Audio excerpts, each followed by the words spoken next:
Welcome back to the Contractor Marketing Show. I'm your host, Matt Thibeau, and today we have the myth, the legend, Keith Kalfas himself. If you have not heard of him, he is based out in Michigan. He runs a company called Kalfas Home Services or Kalfas Landscaping. Yeah, I believe Kalfas so. Landscaping, bro. Kalfas Landscaping. He's been in business for 15 years. If for whatever reason you haven't heard of him, he's the #1 YouTuber for landscaping. You can see his videos all over YouTube. He's an author. He has multiple books out about helping out landscapers. And honestly, he's just a really great guy. We connected a little bit ago. We've just been in contact here and there. And so I'm really excited to have him on the show here today. Welcome to the show, man. What's up, bro? Thanks for having me on your show. Yeah, man. I'm super excited. Today, we're going to talk all about marketing for landscaping and landscapers. I was actually previously on Keith's show, and we talked a little bit about marketing for landscaping. And now we're going to flip the script and have him on this show. And I'm really excited because Keith has a lot of really valuable information and experience. He's always like giving value on YouTube if you've seen any of his videos. So we're just going to really dive into things here and give you some super actionable advice for your landscaping company. So first things first, man, why does marketing matter? Bro, so marketing is everything. It's the lever that you pull to generate leads, to get customers, and make yourself aware. So marketing is a promise. You're creating a promise in the marketplace that you can deliver a specific result. And the more clearly you can articulate that offer, shortly said, is the more leads you get that you could turn into customers, clients, raving fans, and referrals. This is the lifeblood of business communication. Yeah, I think you said that really, really well. A lot of contractors, landscapers, whatever terminology we want to use for who we're talking to here, but I think a lot of guys, I was actually talking to a guy last week and he was saying, man, I've been kind of sold this lie that I was told, if you do good work and you're proud of everything that you do there and, you make customers happy, then your business is naturally just going to grow. And he was like, I kind of feel like I've been lied to because I'm watching all these young kids do all this marketing, all this stuff, and they're growing like super quick. And I'm just realizing now, I spent the last 15 years of my life just focusing in on doing really good work. And now he's like, oh, like I was missing the marketing component, So what would you say to contractors who are kind of like, oh, just do good work, man. Everything will be good. Yeah, if you have an economy where, it's really taking off and growing, people are spending money, and you do great work and you take care of Mrs. Jones very well, she's probably going to refer you to her neighbors or friends and family. And if you have a referral-based business that's growing organically by word of mouth, which is amazing, you can do very well. But at some point, if you're going to need to double or triple the amount of leads coming in, and maybe you want to grow your business and you want to have employees or multiple trucks, you need way more leads. So you need way more leads coming in. And so some people have gotten spoiled. I'm coaching a guy right now. He's been in his service business for many years. And for some reason, the whole explosion of the internet, his referral, he had a completely referral-based business for years. It was flowing like milk and honey, right? And now things have changed, and his whole business is just degrading and falling apart and eroding at the bottom, and he's in scramble mode because he doesn't know how to do marketing. Wow. So what kind of tell us a little bit about your journey. Like what kind of came to this point for you where you've kind of discovered a lot of this stuff and now you're doing everything that you're doing today? Like what was your journey with your landscaping business? Yeah, and it actually, I started my landscaping business 13 years ago. It was the July of 2011. I was broke. I worked a bunch of dead-end landscaping and lawn care jobs, and I needed more money because I met my wife and put a ring on her finger, and we moved in together, and I fell in love, right? And now I had this whole nother level of responsibility where I had to figure out how to generate more revenue quickly, and a job just wasn't making that work. So I started my landscaping business at night and on the weekends, and I got this rusty old truck. I called it the Blue Goose. It was like a 1991 Dodge Dakota with rust all over it, and I was out there terrified. And I was like, how do I get customers? So I just went on audible.com. I deep dived on YouTube videos and just started devouring books on how do I get customers. And I was into internet marketing before that. I was in these multi-level marketing companies, and I I've actually at like 18, 19, 20 years old, I was putting on a suit and going in people's living rooms with whiteboards trying to get them to sign up for my internet Oh, business. wow. And I used to do music. I was a musician and we did music shows. So we'd pass out flyers and we'd promote like live shows and our venues and stuff like that. So I took what I had learned about marketing and promotion and applied that into the landscaping business. And I still couldn't get it right because I was marketing based off of, like, I was doing advertising and marketing for free on social media and posting on Craigslist. I was broke. I couldn't afford any actual ad spend at the time I Right. started my business. But I was marketing emotionally by trying to explain through copy, like in Craigslist ads, like, I really do a great job. If you could just see, I'm actually 12 years experienced as a landscaper and we can trim your bushes and it'll across as like probably weird and needy, but I got a whole bunch of customers. I attracted a whole bunch of customers that were cheap, nitpicky, that Right. could see you get in where you fit in. They could see where I was just by my level of business communication was so amateurish. Oh, They were like, wow. wow, I could get this I could get this guy for a good deal. And then so I had a packed calendar. It took me 6 weeks to leave my full-time job and replace my income. And then my business exploded, bro. I was booked out for 2 months, like right off rip, because every time the phone rang, I was like, I'll be there. I didn't care if it was Yeah, 10 o'clock yeah. at night. I was showing up with a flashlight to give a customer a quote. I didn't know what to charge. I was scared. I didn't know how to market, but I was so like amped up and I had positive expectancy and desperation and passing out business cards everywhere I went. If I Whoa. went to a Jimmy John's or a restaurant or a diner or a coffee shop, anywhere that I could, a window ledge to put my business cards. I would stick them in the gas pump. I would put my business card there. I print up flyers and literally go door to door. And I was on the internet and I learned about, as I started to level up my marketing communication and studying and learning, from books like Seth Godin, Purple Cow, Yes. all of Malcolm Gladwell's books. They're not marketing, they're more psychology books, but books like The Tipping Point and Breakdown to Have a Breakthrough. I mean, J. Conrad Levinson's Guerrilla Marketing Tactics. Um, Gosh, I've read 477 books, and a chunk of them were just about marketing. I went on a date with my wife last night to Barnes and Nobles. We go on Tuesday night date night. We got coffee, and she wanted to go to the bookstore. I go into the Wow. business section, and there's all these business and marketing books, and I've read like something like 80 of them just from what I could see on audible.com while working. So it's like Wow. as you listen and you learn and you get around other marketers, I'm am I going too much here? Because I'm obsessed. No. Okay. I created this thing called the MPP pyramid. It's the marketing progression pyramid, and it's based off the back of the competency progression model. So it's like you don't know anything about marketing. You don't know. All you know is Yes. you're in pain and you need to get customers. So you're grasping at straws, doing some things that are effective, but you don't know why, some things that are totally ineffective and you don't know why. And you just have to throw mud at the wall to see what sticks. Every Yes. different flyer, things you create your Facebook, Instagram, Twitter, your TikTok, your website, you got different colors and different fonts and different graphics, and it looks like a hodgepodge. It looks like crap. It's copycat marketing is where Yes. people start out and they basically are just emulating what they see other people are doing. Yeah. So, and the weirdest thing is it kind of works because Yeah. as long as you're blasting all over the place, hey, in landscaping, I'll cut your grass, I'll shovel your snow, I'll trim the Yeah. bushes. Like we do shrub trimming, tree trimming, we do this. Yeah. So I was the guy. I remember I was driving my first year in business and I saw this trailer. They look like a successful company. And on the back of the trailer, they had like 17 Boom, services boom, listed. boom. Yeah. And I was like, oh my God, these guys must be crushing it.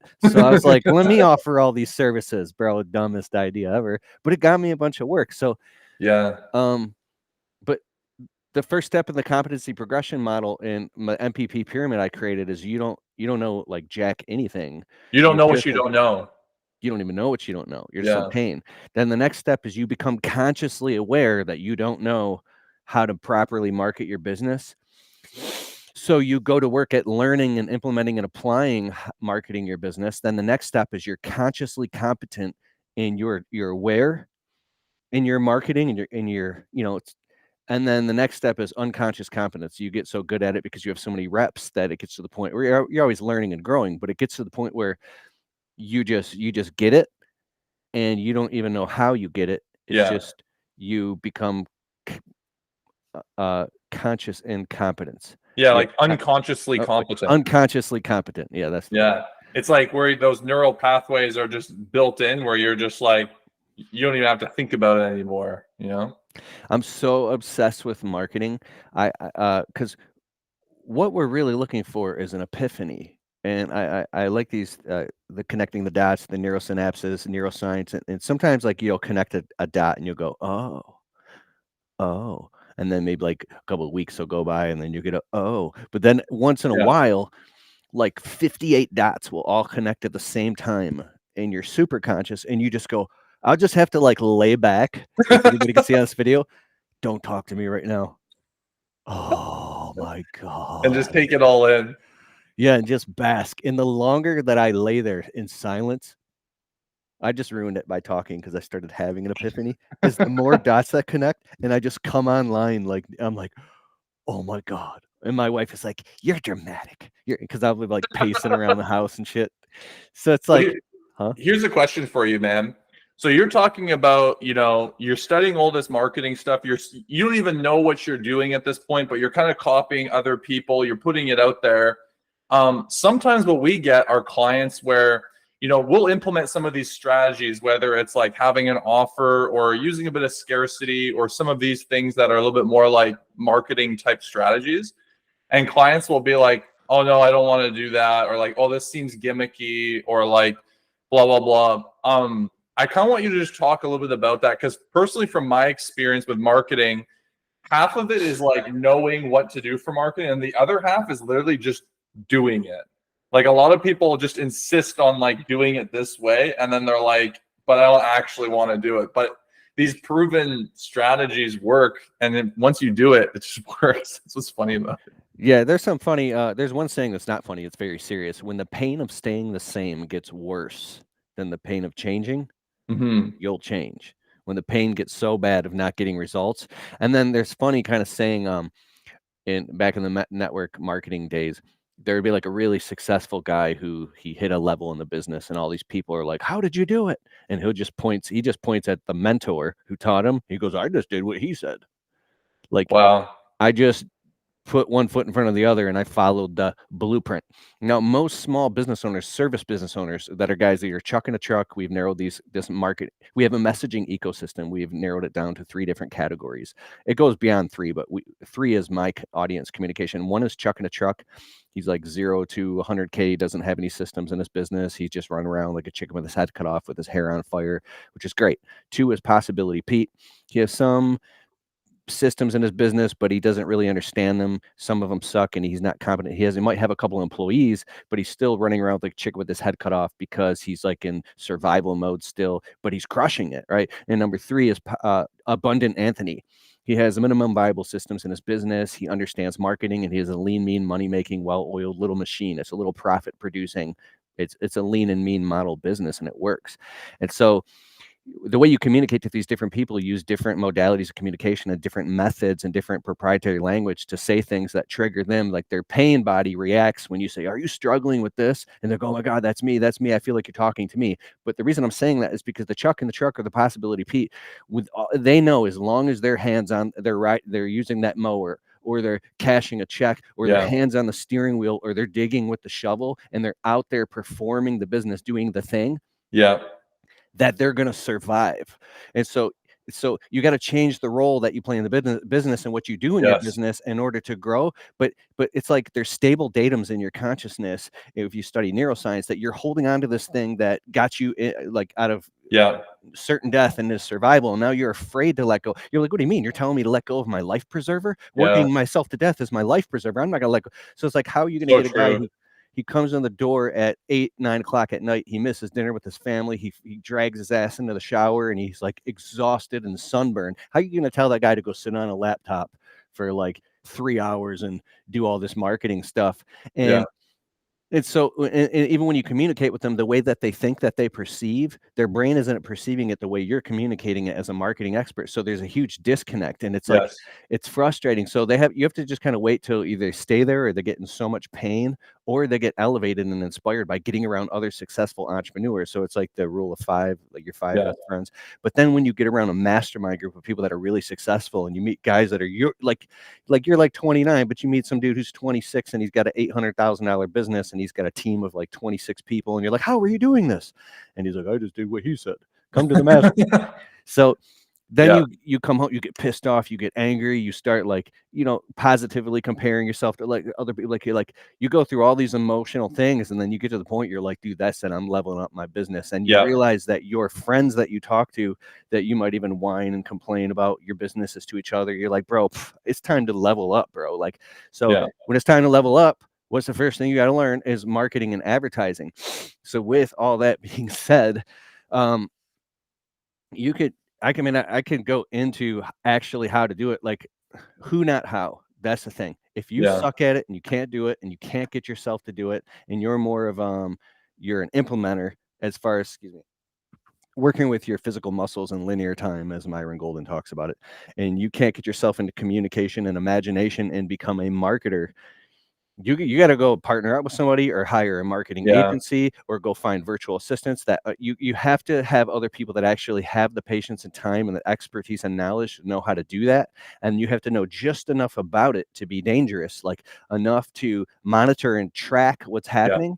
Like some of the most successful people, they're just having weekly pulse meetings and looking at profit and loss statements and balance sheets. They're looking at their leads coming in. They have perfectly segmented marketing. What's the difference between organic and paid? And they're tracking everything. And each different funnel is completely different segmented. So none of the traffic commingles, and nothing is commingled. It's clean, and they're looking and they're holding people accountable, and they have the right seats on the bus. And it's a completely organized system.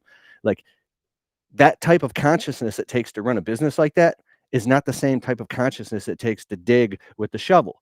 Not that it's good or bad or right or wrong, it's relative. So it's like a work in progress. And the question I had from my life coach and business people was like, how do I fast forward my consciousness so I understand this stuff way faster? Because I couldn't grasp it. And if I did, I would get tired and fall asleep. And I realized it was because I was so physically exhausted and emotionally exhausted from running the business and dealing with the customers that my amygdala wouldn't shut Yes. down and allow me to elevate naturally into the next state of consciousness. And it was so painful at that. There's lines, level, states, and stages of consciousness. So I was stuck on that line of consciousness, and I couldn't move to the next without, you have to at some point take a risk, and it Yeah. feels scary. But you have to, if you want to grow your business, sometimes you got to go take a couple steps back to take a quantum leap forward. Yes. And if you've done stupid stuff like go out and finance a $100,000 truck, or you bought a new Tesla, or you started making some money, dog, and you pimp your life and you go buy some luxury condo, and now you have to keep, like, you just Yeah. put handcuffs on yourself at this lower stage. What smart marketers do and entrepreneurs is they made a little bit of money, and they save it, and they streamline their finances, and then they take that and they use it to buy themselves the time and the money to reinvest back into their Yes. knowledge and education and their business. They say, wait a second, I've got the cookie here. I finally got the cookie. Do I shove the cookie in my mouth, or do I push it back Yeah. and say, no, I'm not going to be like those other people. I'm going to really grow this thing. The most successful marketers I know, though, these people, like, they're so diligent. Every time I talk to them, like, we're doing this thing, and they're obsessed with the growth. So it's an inverted dopamine response. Instead of like getting excited about buying a drop top Corvette, which was fine. Would you have so much passive income, you could just buy it, and your asset pays for the Corvette, and you don't, it's like, Yeah. you'll have all those things when those things no longer matter. If you want something so bad that you think it's going to get you a something, or you're looking for a feeling, you have to dive deeper and figure out what that is. So to me, the reason I'm so obsessed with marketing is because marketing is the answer to all of that stuff. Marketing and mastering marketing and advertising will give you all that stuff, providing that your heart's in the right place and you serve, to me, you serve God, and you do God's will in your life, and you serve. It's good for you. It's good for everybody else involved. Good for the people that work for you. Good for the clients, and good for the world at large. You got a green light. Let's go. Like, by no means should you ever become what they call it, going to marketing hell. Like, because you can learn how to pull manipulative levers Yes. that get people to buy stuff, and then and then if you don't deliver and over deliver on what you're promising, oh, you're going to get a checkup from the neck up. You're going to have pissed off clients. You're going to have negative reviews. You're going to have Yeah. callbacks. I was listening to, I won't say the name, but I was listening to a certain marketer in 2018, 17. I was really frustrated in my business because I wasn't making the money that I wanted. And it was really, I had a worthiness issue. So I dove deep into this one specific, I can't say who it is, marketer and sales and marketer. And this guy taught me how to sell really, really good and promise and articulate, like, and it was working, bro. I started selling at a higher closing rate at higher prices than ever before. But the weirdest thing is, bro, I'm a perfectionist. We run a 5-star agency. We got like 260 something positive 5-star reviews. I should have a lot more. But I run a legit business and I take care of my customers and I respect them. I never get callbacks. We got callbacks and complaints to come back and fix stuff on people's properties. Not that we broke anything. It's just that we weren't delivering the level of quality that we were promising and articulating for the prices we were charging. Like, I was like, and I felt ashamed and horrible. I was like, what is going on? Why are we getting callbacks? I was like, oh, this feels icky. It's because I'm listening to these really smart marketers that are telling you how to, like, they're focusing on pulling marketing levers and selling more and getting more and more money without saying, but wait, like I'm saying right now, if you promise something to a customer, oh, you better deliver that. And you better deliver it like just like put your shoe on the other foot. I bought a marketing course from an internet marketer one time, and I got inside of the course. The copy was so good, bro. It sucked me right in, and I just bought it on the spot. I was like, this is weird. This content, wait a second, I saw that on his YouTube channel. And I went and it was like probably like 20 videos. 18 of them were all on his YouTube channel from like 6 years ago. He just slapped them all inside of a course and they were all for free. And it felt like gimmicky. I was like, wait a second. And then I couldn't get my credit card off of it and I couldn't get out of it. And then I had to email his customer support and it was buried all the way down at the third page at the bottom of the small print. He made it incredibly difficult. And then I had to basically get angry and email back and forth like 3 times to fricking get my money back. Until this day, I see this guy's ads on YouTube, and I'm not saying he's a bad guy. He's a genius and he makes millions of dollars. This bastard, till this day, I will never forget the way he made me feel. I don't care how successful he is and what he knows. I felt ripped off by him and I felt taken advantage of, and I was, just so he could get into my pocket, and it worked. And the fact that it worked, because I consider myself an intelligent dude, I'm conscious and aware, but I let my guard down and I trusted him, and I bought his course. And I think it also was enrolling me into a subscription that was in the small print. I was like, dude, but I'm glad that happened to me, because I was like, I don't ever want to be like that, bro. I've woken up. You don't want to feel like that. Yeah. No, I've woken up at 3:00 in the morning, like, because I'm hyper. I get paranoid. I'm like, wait a second, because I have online courses that I sell and I sell books and everything. I was like, wait a second. I need to go update the first thing tomorrow. I got to go reshoot this one video and update to reflect 2024 prices, because I have this one video about how to like sell lawn care, and the video's older and I have to let them know. So I was like, I was like, it was like motivating for you to up the level. Yeah, like my new book of 17 ways to get more landscape clients. I have, well, wait, first I got the baddest book, dog. I got Contractor The OG as well. Yeah, dog. This is a real book, dude. This is how I found you on you were on Facebook dropping knowledge, bro. I just stopped because I was scrolling and I saw you're on a whiteboard, but everything you're saying is making perfect logical sense, and it was practical. So I got your book. Thank you. So all my books, I locked myself in my office. Yeah, where can people find some of these books? We'll talk about them in a sec. You can just go to Amazon or audible.com and type in Keith Kalfas. My first book is How to Start a Landscaping Business Right Now with No Startup Money. My second book is How to Make $500 a Day Cleaning Windows. And then my third book, dude, this book's amazing. Your first year in the landscaping business. They're paperback, they're ebook, they're Kindle, they're audiobook. Beautiful. But I just wrote, and we just published, and I'm recording the audiobook version right now for my fourth book, 17 Ways to Market Your Landscaping Business. So with the birth of all the AI stuff, I used AI to assist me in writing this book. And it's everything that I would have said, but better.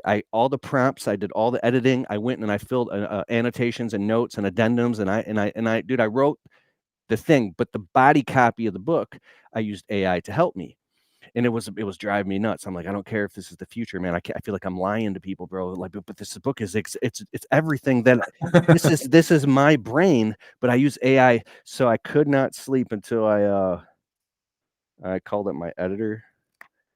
And we put in the book on the cover and on the inside, AI assisted. So Okay. it's transparently clear that I use AI That's assisted. cool. So, dude, we've covered a lot of really interesting aspects of marketing. I loved what you were talking about with the whole like the chuck in the truck, like the dude who's really good at doing the thing, but he hasn't really gotten to the point where he can let go a little bit and start delegating, right? And becoming more of an owner. Something that we're constantly teaching our clients, especially in our coaching program, is hey, just spend 1 hour per day on marketing and sales. Just put it in your calendar of just being like 1 hour per day. This is my marketing time, and respect that time. Because we have a couple of clients where routinely what happens is they stop doing their marketing and sales and looking at that, and then they get pulled back into operations over and over and over again. And you were talking a little bit about self-worth. You were talking about like kind of like, your identity. And I really do believe that for a lot of these contractors who keep getting sucked into that, it's because maybe on some level they feel like they're kind of like cheating their clients if they aren't picking up that phone call to talk to that client, instead of like focusing in the morning on your marketing and feeding your own business first so that you can feed your clients and help them, right?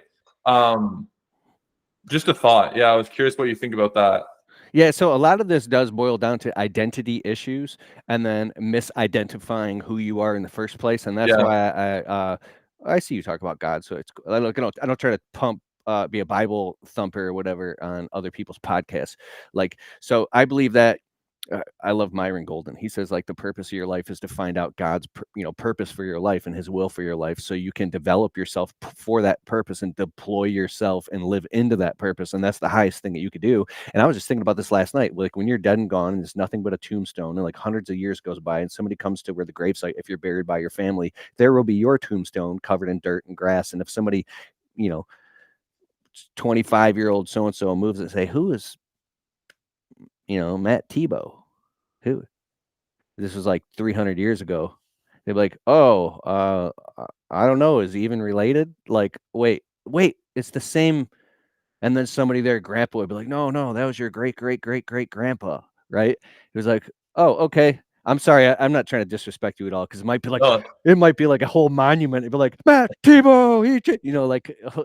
But I was no, thinking, yeah, and in terms of myself, I was thinking about this, saying, "Wait a second. Nobody gives a crap what if you've built a multi-million-dollar business and you had a big house and a Ferrari, nobody cares at all, and they'll never care, and it doesn't even, so I don't wanna get too deep in that path, but what I wanna say is, like, do something that moves you, that inspires you, and it feels God's calling on your life. Now, back to the marketing thing. This is an identity issue. You might be misidentifying who you are in the first place.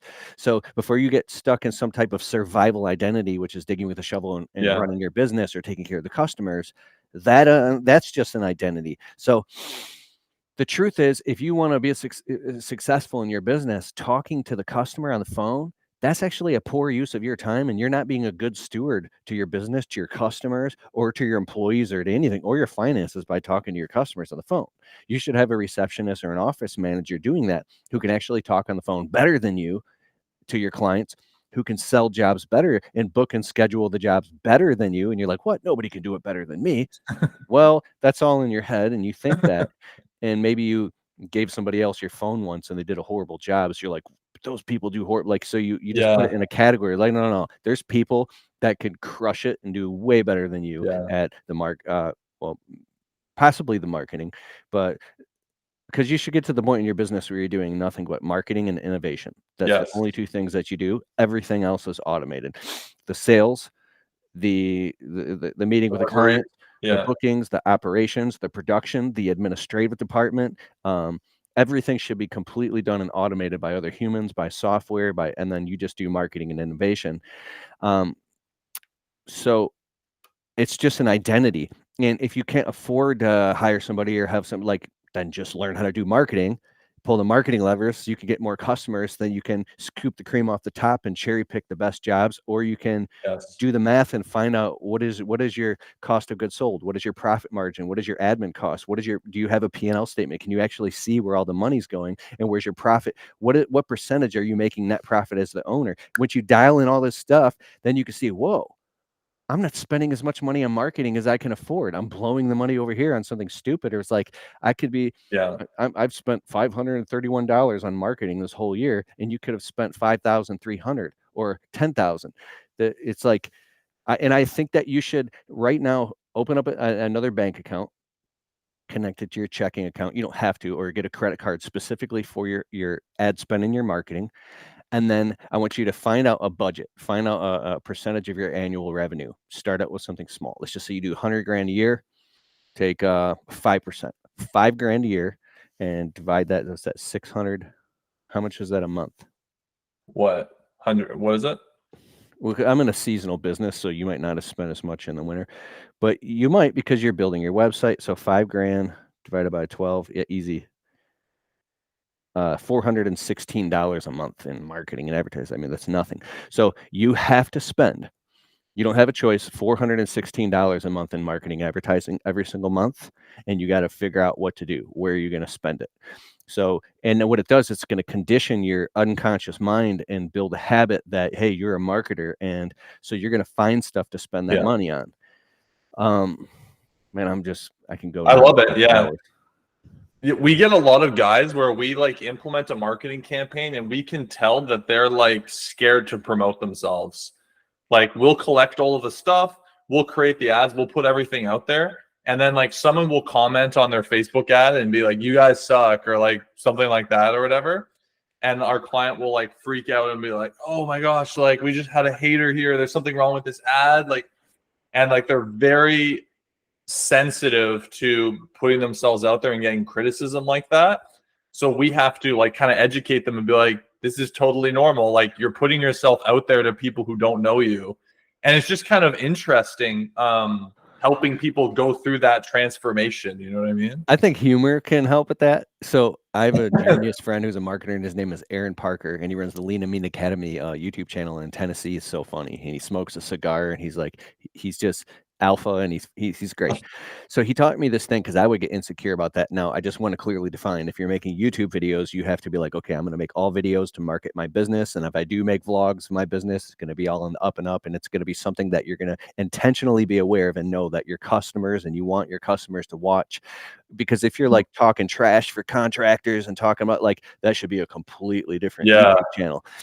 So you don't want to mix those things, and you want to keep the SEO completely separate and just watch what you say online. Because if you get enough traction, anybody can just Google your name, and if there's a video of you, I don't know, talking just smack about a client or something, or just being completely unprofessional. And if that goes viral, and then that pops up, and then like the customers see that, they're like, well, do I really want to hire a guy who's, I don't know, he's partying in the club, popping bottles, and he's posting it all over the place. Like, do I, so anyways, you segment that marketing. But I called Aaron up, and he taught me this thing called agree and amplify.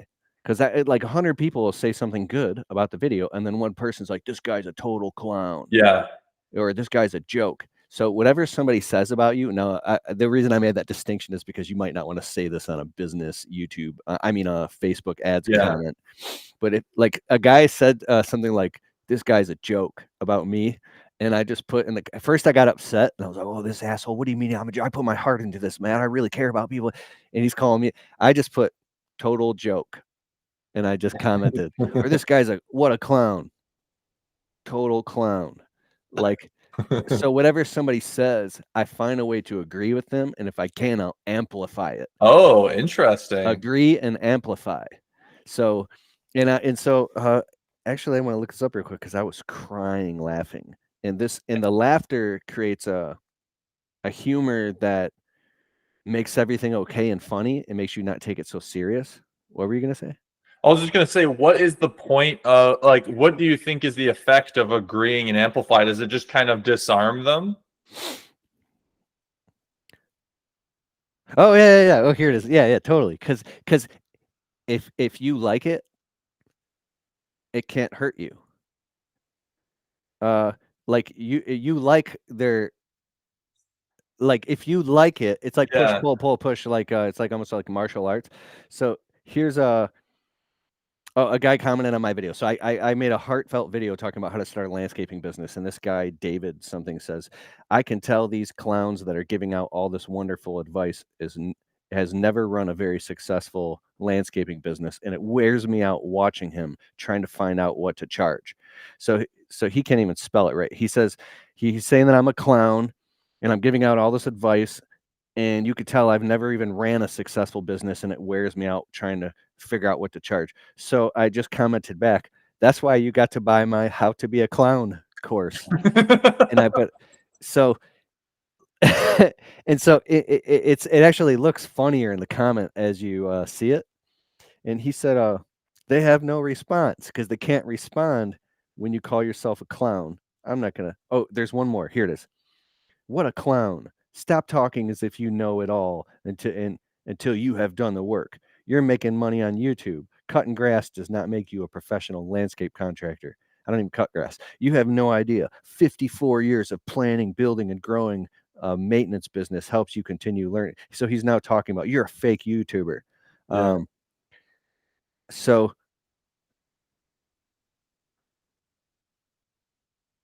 Oh man, I'm so sorry. So when people say that stuff, the reason something might upset you is because deep down inside of your heart, you might actually be afraid Yeah. that um you're a joke or you're a clown or people don't take you serious. And what if you have imposter syndrome?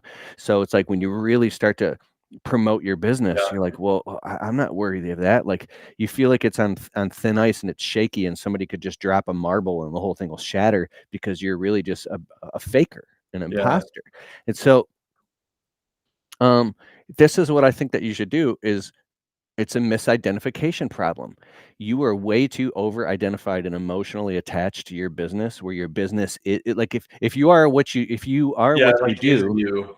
then when you're not doing it, who are you? Yeah. You're not a landscaper, you're a living, breathing man created by God in his likeness and image. So you just happen to do landscaping. So you're not making it all about you and a personal brand.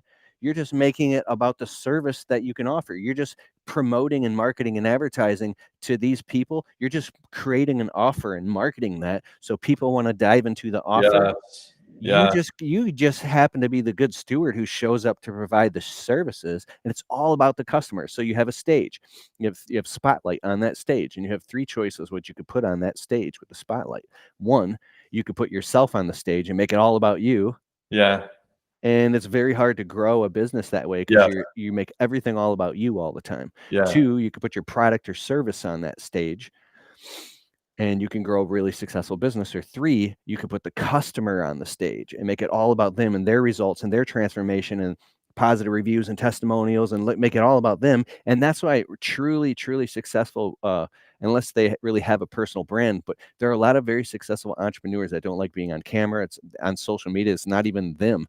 They build a brand and they don't even want to be part of it because they make it all about the customer, the transformation, the results, the product, and they just serve customers at a high level and they make good money and they don't have to be in the spotlight at all. So it's like it's they've been able to differentiate and outgrow the identity of Yes. them being their business. And I think that if you still suffer with this stuff and you struggle, you can literally get hypnotherapy, you can do meditations. There's stuff that'll make you go boom and just pop out of some, like, I know I'm talking like crazy. We're in this weird primordial quantum soup and our brain doesn't know how to, like, we're interfacing with this life. Like we were born or like, listen, bro. So, and you run a business and everything attaches to your identity and you're like, but if you could um like, I don't know if Eric can see me. I'm putting my hands up and like a dream. You wake up from the dream and you go, whoa, my business. I could just objectify it. And this is neurolinguistic programming. I could just hold it in my hand. My business is a toy. It's like a little movie. It's a petri dish. Oh my God, I can go in. You divorce yourself from chaos Yeah. and then you You go in give and you yourself like a third party perspective. Mhm. Yeah. And then you become that, and now you can execute. But when you need money so bad and your business is tied to your bank Yeah. account, to the way your wife treats You you, and can't think like that anymore. you can't. So this is why you need to go work your tail off and get good at marketing and save up a whole bunch of money. Yeah. So then you feel safe. And then you go, wait a second, my business is now a choice. It's an option. I don't even need this business. I could go start any business. I could do anything. This is just Yeah. one of many multiple choices. Then you become truly powerful, and you can serve your customers at a really high level. And because your business is like, it's an option, you know? Yeah. And this is why it's so important to hang out with people who are like really successful entrepreneurs, because I guarantee you, if you're like a one-man show running a construction company, and then you hang out with a guy who's running a $5 million construction business, I guarantee you he is not the one with the shovel. He's talking about like what you're talking about. He's thinking like, what's the innovation? What are we doing? How can I hire more people? Blah, blah, blah. So, dude, we talked about a lot of really cool stuff here, and we're coming basically to the end of our time together. So I want to ask you a couple last thoughts, but one I want to ask you is, what's kind of the one piece of feedback you'd give to a contractor, a landscaper who's listening to this right now and he's like, okay, like, I know I need to kind of take things to the next level. I want to get on this marketing thing. Don't really know what to do with it. What's kind of like a first step that they could make that would make a lot of sense for them if they're feeling a little overwhelmed from this conversation? Yeah. Okay. I'll bring it all this logical. Yeah. I mean, airy fairy stuff, and bring it down into tactical, tangible. Take your entire business identity, and I want you to upgrade the entire identity of your business. Take everything you've done as far as marketing, advertising, pull out like the good inspirational stuff that's like, you're like, this is what I want to keep about the messaging of your business, and how you like take the heart and spirit of your business, Yeah. keep that, but take everything else and just wipe it off the table and throw it in the trash and empty the trash bin. And I want you to do an entire rebrand of your business. If you haven't done this already, you should do this. I want you to get do a rebrand and develop and find out. I don't want to get too deep into this, but you want a brand style guide. So you want all brand new consistent fonts. Pick out your fonts, stick with them. And you want to do market research to find out what is the best. You don't want some weird video game font on your freaking landscape business. Like, so you want to do a customer avatar research and find out. So you want consistent colors, consistent fonts, consistent messaging, and everything that you do from here on out, whether you do it yourself or you work with marketers or advertisers or website designers or flyer designers or shirts or hats or hoodies or your website or your social media. You want everything to look the same and have consistent messaging and consistent visuals, consistent colors and fonts, and brand consistency across everything. And then you want to upgrade your identity and be like, all right, so the old me that was in survival mode, we're done with that. We're stepping up. We're leveling up in 2024. I'm crushing up. My business is crushing it. It's a decision. And now, boom, you might not be able to convince your customer, Mrs. Jones, you've had for 3-4 years, because she knows you when you were scared. But all new customers from here on out, they don't even know the old you. Sometimes you got to keep them how you got them. All brand new customers, you have a new way you answer the phone. Your voice message is new. Your website, everything is now next level. And you raise all the prices, and that you say, that's it. In 2024, moving forward, we've now up leveled the business, and you're going to have higher price. You're going to have higher value perception, which means you're going to raise the prices. Everything is going to be next level. I don't care if you got an old pickup truck and the rims are all rusted. Go scrub it down, spray paint the rims so they look new again. Not gold or anything, but like, and get everything clean and next level. So this is you're as my brand consultant, Chris Beltran, who I paid a lot of money to help me do a rebrand. He says, you want to take your brand from generic to iconic and be consistent with it from here on out. So it's like, that's it. Level up, bro. I love that. That is really good advice. I love that. Last thing is, where can someone get a hold of you if they want to talk to you, other than following on YouTube? You're all over YouTube. If they want to go on Amazon and get some of your books under Keith Kalfas, what's the best way for someone to follow you or get a hold of you? Okay, well, if you still like me and you want to follow me after listening to this, because some people love me. You love Keith Kalfas, or you think he's crazy and he's always in the rabbit hole, and people in audiences laugh when we speak. Anyways, so my podcast is called the Untrapped Podcast on Apple, Spotify. It's everywhere podcast. We just crossed 725,000 downloads. Listen to that, or if you want to get on the phone with me, keithkalfas.com/call, and you can get on the phone with me, or just go to my website. I'm Keith Kalfas everywhere. Okay, we'll put the links in the description. Dude, we love you. We're happy to have you on the show here. Thanks a lot for being on the show. And guys, thanks for listening.